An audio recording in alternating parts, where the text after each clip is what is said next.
Thank you, FANdation. We're back with another recap of our favorite, the future is effed up show, FANdation. I'm your host, Anthony, and I'm going to do my best to be your guide in this far-out show as we're picking up where episode 2 ended with Gaal and Salvor reeling over what they learned about the future with the Mule, Salvor not surviving, and it being a post-apocalyptic world where they get chased by Terminators.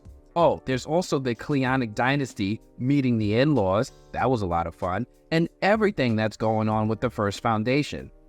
This episode is titled King and Commoner, which seems to continue the trend of double entendres in the title, with one part referring to what we see with the intergalactic thief Halbor Mallow, and also with the Cold War between Brother Day and Belrios.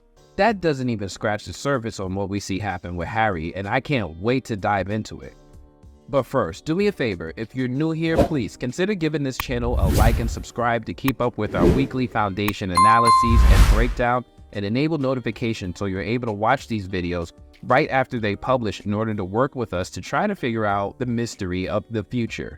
This week's episode opens with Gaal and Salvor looking at a map of the planet Ignis, which is supposed to be the home of the second FANdation. Gaal and Salvor also talk about how Gaal's vision saw Salvor taken out, right next to her in the far future. Salvor is clearly not taking it well and is seriously in a weird place mentally as she wrestles with knowing how her life ends. Harry shows up but doesn't have words of encouragement. Instead, he tells them that there are a bunch of ways that they can end up at that point and then takes control of the ship to land them on the planet below.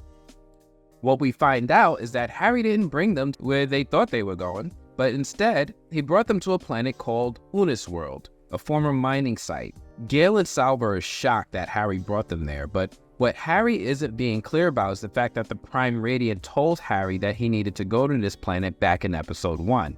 Gaal still has trust issues with Harry and is pissed that he still seems to be withholding information. Harry has little patience for his tormentor, basically egging her on about how the Prime Radiant required this trip.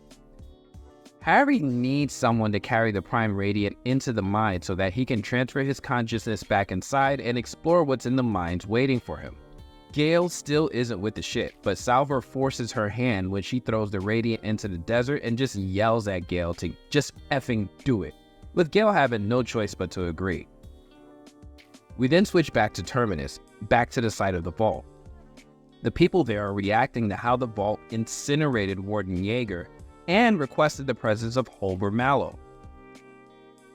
The High Cleric, Polly, is debating the next steps with the rest of the decision makers of Terminus about whether or not they would actually bring Halbor Mallow to the vault. Polly absolutely wants to do it, explaining how much he believes in Harry's plan, and they give in and they agree to find Halbor Mallow.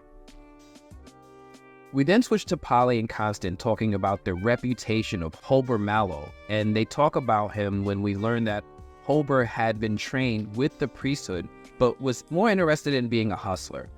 Apparently he sold 38 of Seldon's finger bones before the FANdation revoked his trade rights. Now, just listening to their description of this character, I can't help but imagine Halbor Mallow basically being the Han Solo of the world of FANdation, with him being more of a grifter than anything else. Polly and Constant then board a spaceship and take off in search of Hober. We then switch back to Gaal and Harry making their way across the desert towards the mine that Harry wants to investigate. Harry explains the history of the planet and how the Empire destroyed the planet after siphoning it for all of its resources. Harry and Gaal then debate the merit of Gaal trying to use psychohistory to save Salvor's life in the future.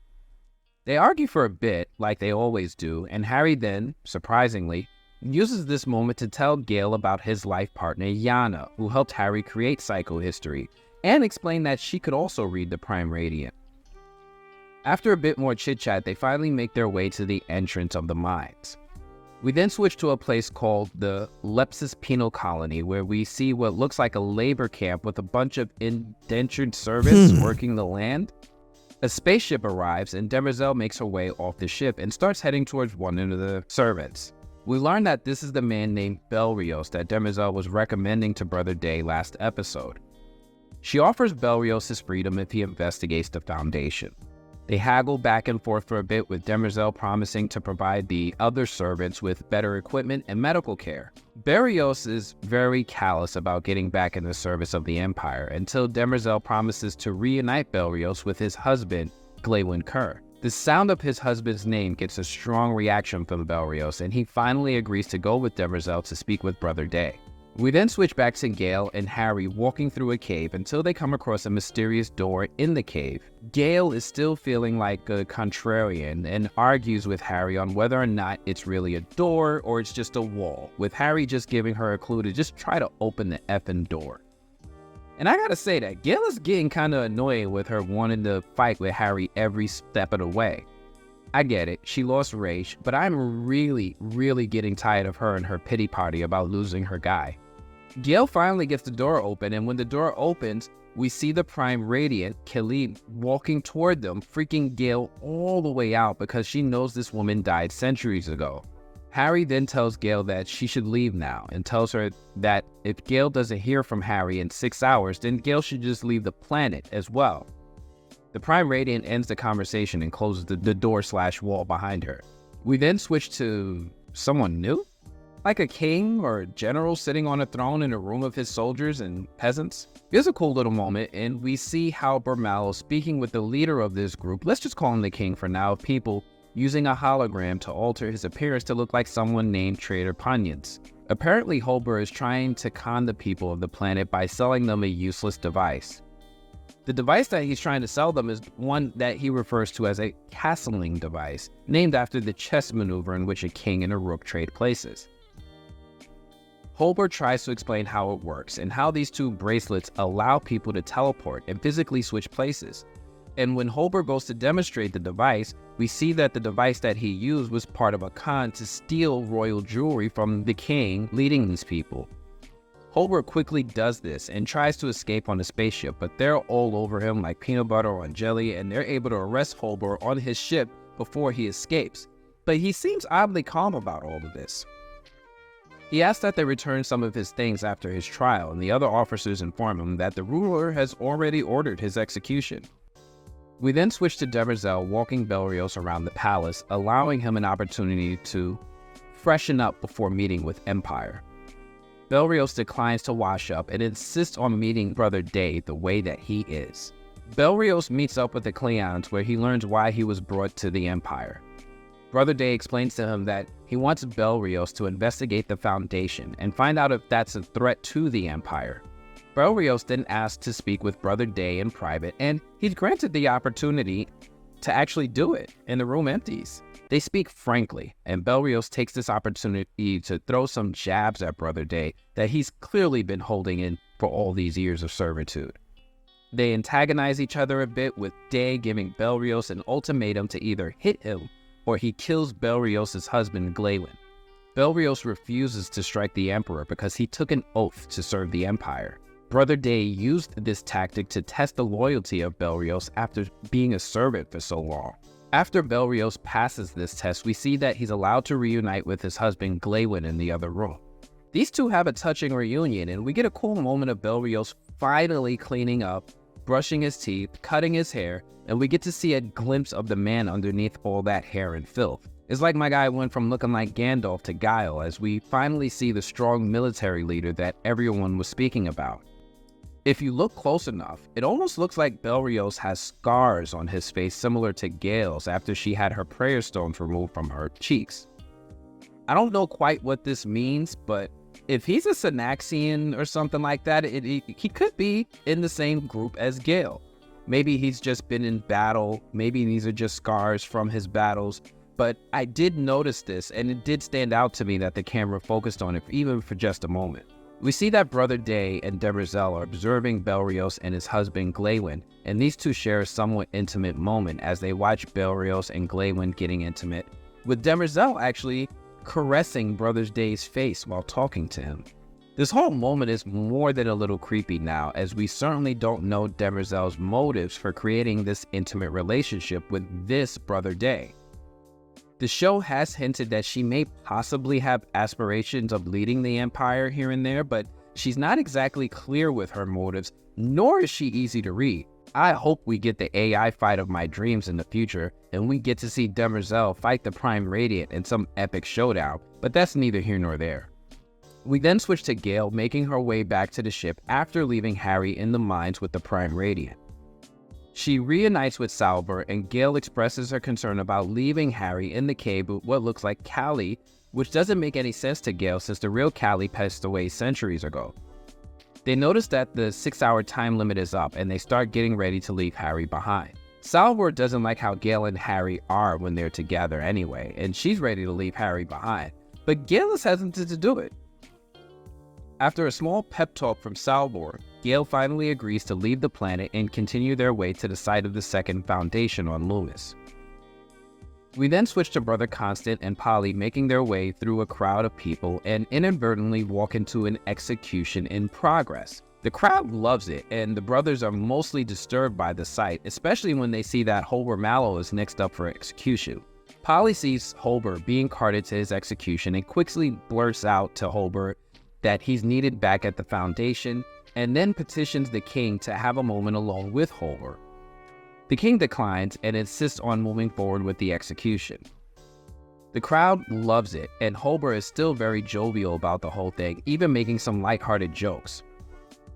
Hober then starts making a very long-winded goodbye speech as he's on the verge of execution, and it's very obvious, to me at least, that Hober is stalling for time.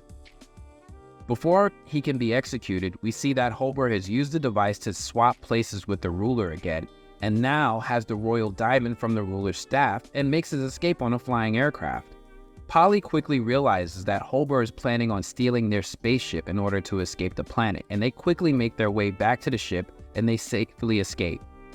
Polly sets a course with Terminus once he's reunited with Hober on the ship, and Hober is not really interested in going to Terminus and tries to use an escape pod to go somewhere else. He's then hilariously jabbed in the neck with the same needle we saw Constant use last episode that makes Hober begin spontaneously vomiting. We then switch back to Bel Rios and his husband Glaywin, now on a starship as they debate whether or not they should serve Empire. Glaywin thinks they're moving too fast and Bel Rios needs more time to recover. Bel Rios insists that they need to move forward, especially with this Brother Day in charge. They continue onward until they're taken to one of the outer rings in space where they dock and they meet up with General Bel Rios' crew from his ship. And man, this whole moment when he walks onto the bridge, I can't help but get Star Trek vibes with the way that they revere him. And it's like seeing Captain Picard return to the bridge of the Enterprise. Bel Rios takes time to exchange some words with some crew members when they finally set a course for the outer ring to investigate the actions of the FANdation. We then switch back to Gaal and Salvor preparing to leave the planet when they suddenly drop beneath the surface of the planet, and they have a cool little action sequence where we see that the mining robots on the planet are still very active and do their best to make sure that Salvor and Gaal do not make it off the planet alive. Salvor is able to make it out of the whatever underground cavern that they fell into when the robots then divert their attention to something else.